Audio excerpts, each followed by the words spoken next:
perkenalkan nama saya Talita Maiza, berasal dari sekolah SD Negeri Bantar Jati 9. Di kesempatan kali ini, saya akan membawakan sebuah cerita legenda yang berjudul Batu Menangis, yang berasal dari Kalimantan yang diambil dari buku Cerita Rakyat Nusantara.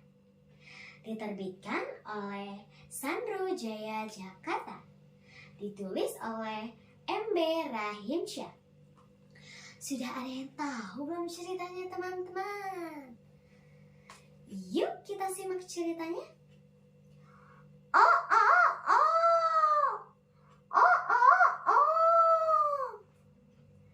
Pada suatu hari, pada zaman dahulu, di sebuah bukit yang jauh dari desa, di daerah Kalimantan, hiduplah seorang janda miskin dan seorang anak gadisnya. Janda itu bernama Mak Dasa dan anak gadisnya bernama Julita. Mereka tinggal di sebuah rumah kecil sederhana. Rumah itu adalah peninggalan suami Mak Dasa yang meninggal dunia sejak Julita berumur 1 tahun. Ia disebut Julita karena memang wajahnya yang sangat cantik. Julita menjadi anak kesayangan ibunya. Demi cinta kasihnya pada sang anak, Mak Dasa walau sudah agak tua, tapi rela bekerja keras untuk memenuhi kebutuhan sehari-hari. Pekerjaan Mak Dasa mencari kayu bakar di hutan, kemudian dijual ke perkampungan. Semakin hari si Julita bertambah dewasa, sementara Mak Dasa bertambah tua. Tapi sayangnya si Julita yang sangat disayangi oleh ibunya itu berkelakuan buruk. Angin yang membawa daun-daun kering ke dalam rumahnya ia biarkan saja. Jangankan halaman rumah, dinding dan lantai kamarnya ia tak mau membersihkannya. Ia selalu menunggu ibunya turun tangan. Gadis itu memang amat pemalas. Cerita sangat pemalas ya teman-teman. Tidak boleh ditiru ya. Dan Julita tak pernah membantu ibunya melakukan pekerjaan rumah. Kerjanya hanya bersolek setiap hari. Pada suatu hari, Julita berkata kepada ibunya, "Mak, hari ini engkau harus belikan aku baju baru yang indah."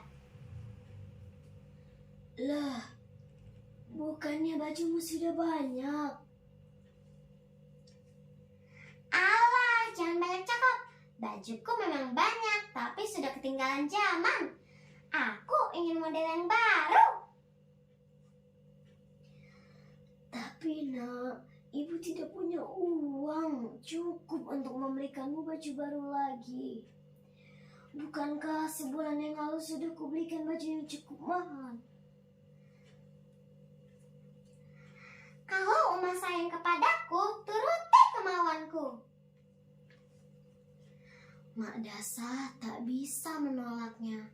Akhirnya semua simpanan uangnya ia ambil.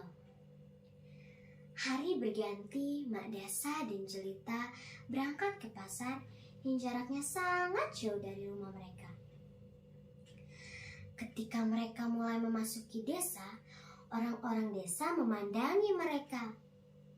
Mereka begitu terpesona melihat kecantikan anak gadis itu. Terutama pemuda desa yang tak puas-puas memandang gadis itu. Namun ketika melihat orang yang berjalan di belakang anak gadis itu, sungguh kontras dengan keadaannya. Hal itu membuat orang bertanya-tanya. Aneh sekali ya, si gadis wajahnya sangat cantik dan pakaiannya yang luar biasa indahnya. Tapi wanita di belakangnya berpakaian kumal bertumbal-tumbal. Iya, mengapa wanita itu berjalan di belakang si gadis? Padahal wajahnya mirip sekali dengan si gadis. Tidak mungkin wanita tua itu pembantunya, kan?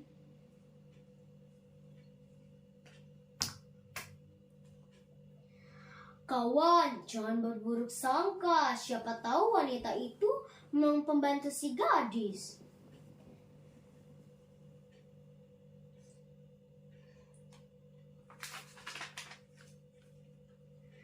Mak Dasa masih menahan diri. Ia mencoba memperingatkan anaknya lagi, namun tak berapa lama kemudian mereka bertemu lagi dengan seorang pemuda tampan. Jelita kembali menyebut ibunya sebagai pembantunya. Sesungguhnya ia malu mengakui Mak Dasa sebagai ibunya. Kini sang ibu tak sabar lagi. Jelita, anakku, kau sungguh kelewat batas. Kau durhaka, berkali-kali menyebutku sebagai budakmu. Padahal aku yang merawat dan membesarkanmu sejak kecil. Teganya kau membuat seperti itu. Emak, kenapa emak marah? Percayalah, ini hanya sekedar sandiwara. Nanti setelah pulang dari pasar, emak beli baju baru yang indah. Jika bertemu dengan pemuda tampan, maka akan mengakui emak sebagai ibuku.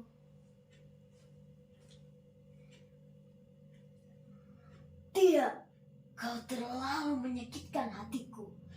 Bagaimanapun keadaan emak, seharusnya kau mengakui sebagai ibumu. Nanti Mas sudah beli baju baru. Sang ibu tak bisa menahan diri lagi.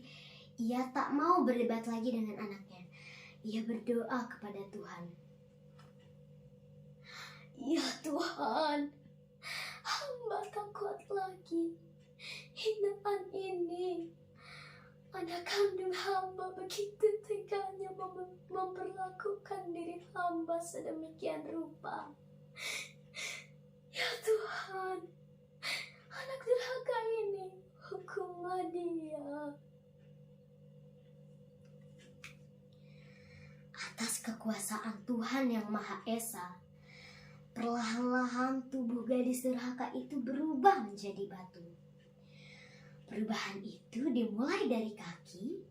Ketika perubahan itu mulai mencapai setengah badan, anak gadis itu menangis memohon ampun kepada ibunya. Oh ibu, ampunilah. Ampunilah kedurhakaan anakmu selama ini. Ibu, ampunilah.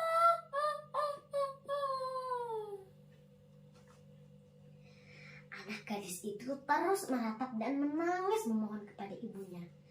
Akan tetapi semuanya telah terlambat. Seluruh tubuh gadis itu berubah menjadi batu. Sekalipun menjadi batu, namun orang dapat melihat bahwa kedua matanya melihat menitikkan air mata, seperti sedang menangis.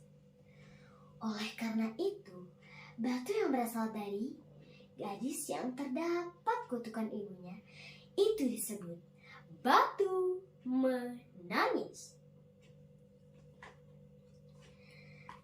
Nah teman-teman, ada yang mau seperti cerita itu tidak? Makanya kita tidak boleh durhaka kepada ibu kita. Seburuk apapun ibu kita harus menerima apa adanya. Karena ibu kita adalah wanita terhebat di dalam hidupmu. Sekian, terima kasih. Sampai jumpa di lain kesempatan. Mohon maaf bila ada kata yang kesalahan. Terima kasih. Bye-bye semuanya.